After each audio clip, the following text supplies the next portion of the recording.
Dan Smith here. I directed this film back in, well, it feels like a century ago.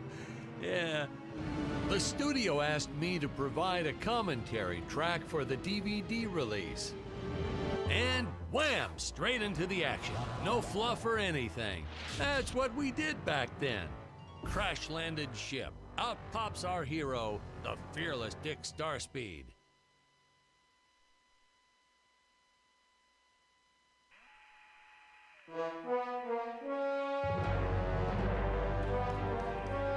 The ship's velocity reactor is damaged. That I am stranded on an alien planet. Played, of course, by actor Jonathan Digby. Went on to some minor roles after this.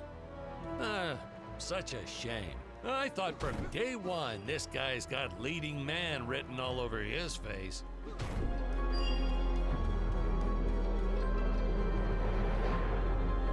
Greetings, citizens of Gravoria. I am Dick Starspeed, and I come in peace.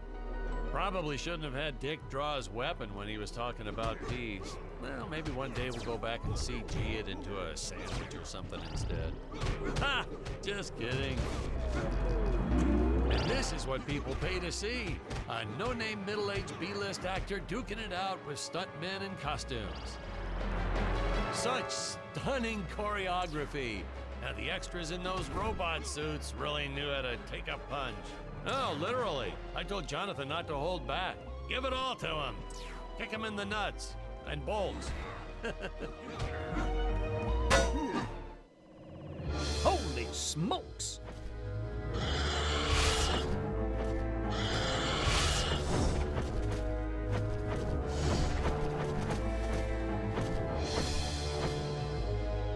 If I land squarely on that grain silo, I should survive this fall unscathed. Well, I shouldn't say this now, but you could actually see the strings if you squinted hard enough.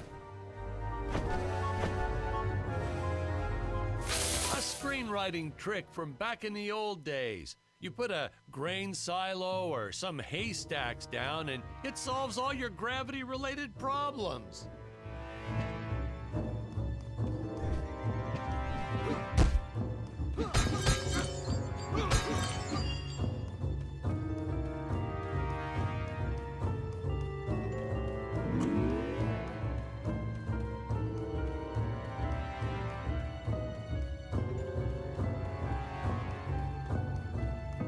It appears some of my equipment was lost when my ship was shot down.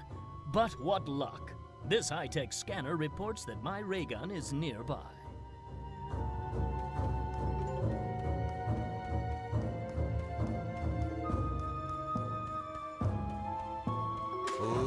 Ooh, the fearless sea monster, always patrolling the shore, eagerly awaiting for his next meal.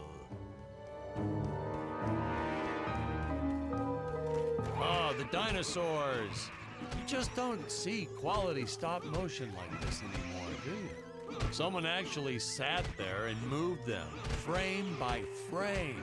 Today, it'd be done with computers, but where's the artistry in that?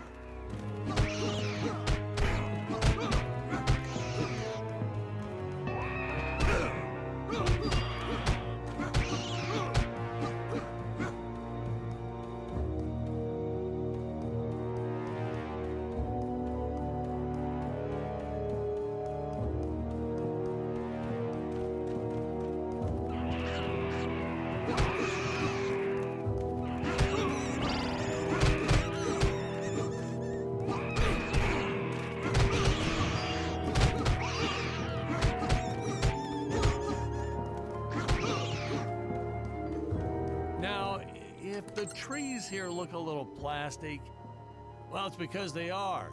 I took them from the set of my last film, Vampire Island 2. We got our fair share of nasty letters from scientists complaining about our portrayal of the dinosaurs. Was news to me. Apparently these stegosauruses weren't meat eaters. Must have preferred shellfish or something. Wow, how do they know? That's what I say.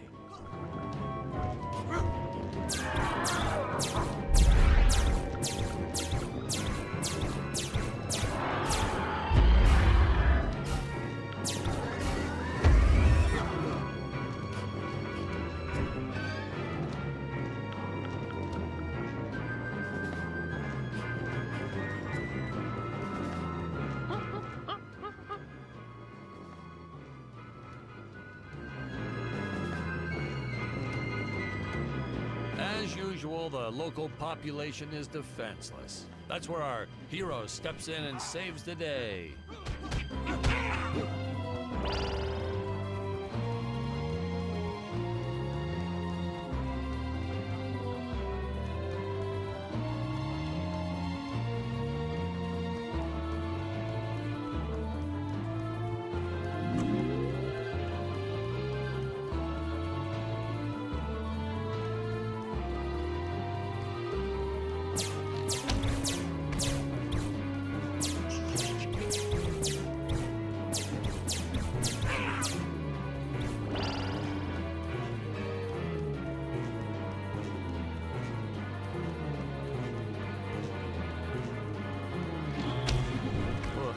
We put Jonathan through a lot shooting this film. He wasn't the best actor, especially when reacting to getting hit. He's what you call a flincher.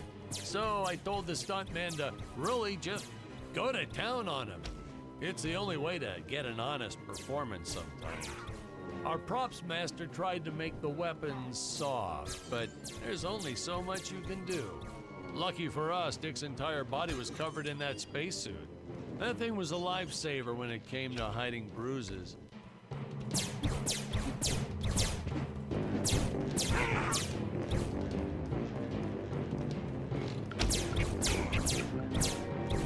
How curious.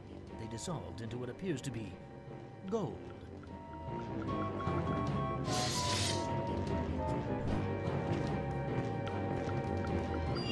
You'll notice the gold disappears when Dick touches it. We had a deleted scene that explained he's actually teleporting it back to his ship. It's funny, no one ever questioned how Dick was able to walk around with an infinite amount of gold on him.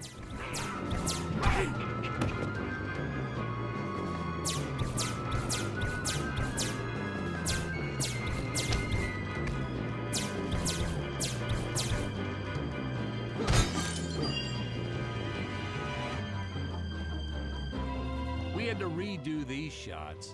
Our first attempt was kind of a disaster. We tried using real apes, thought it'd cut down on the costume budget a bit. But have you ever tried working with apes? They are the worst actors ever. They don't sit still for a moment, and the second you take your eyes off of them, they're flinging their feces all over the place. Jonathan refused to work with them after he got well, let's just say that he had to take more than a couple of showers one day. You know, you never forget the smell of monkey poo. We steam cleaned the studio top to bottom. Still never got rid of it entirely. All through the rest of the shot, we kept finding those little surprises hiding inside various props. Boy, were those the days.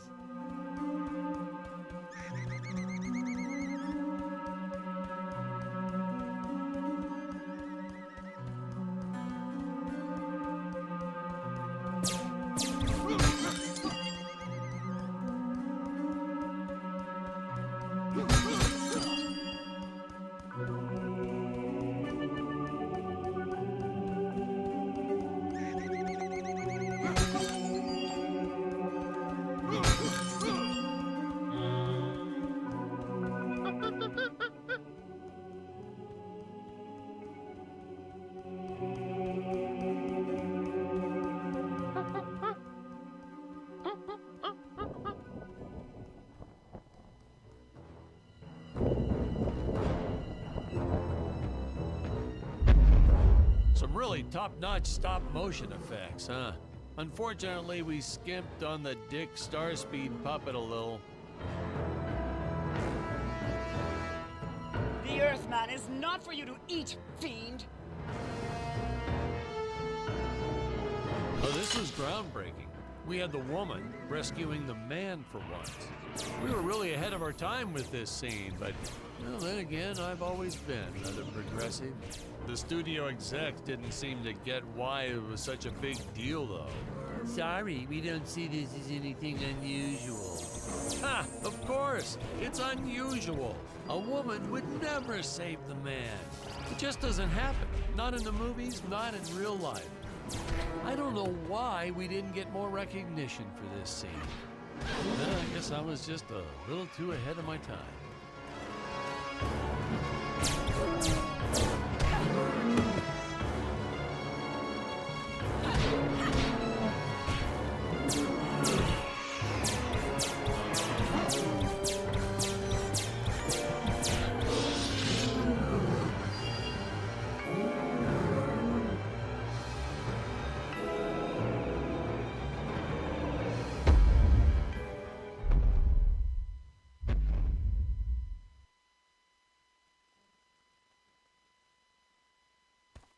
Thank you for saving me, strange woman. What is your name? I am the magnificent Scarlet Nova.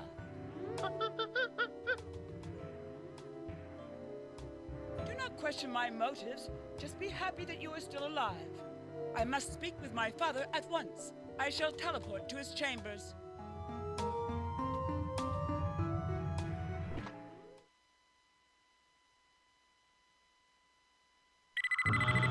Huh? Where is this place? This is not my father's chambers. You have disobeyed me for the final time, Scarlet. Enjoy an eternity in the Tower of Eternal Solitude. For all eternity! The old fool did not notice I am wearing my jetpack.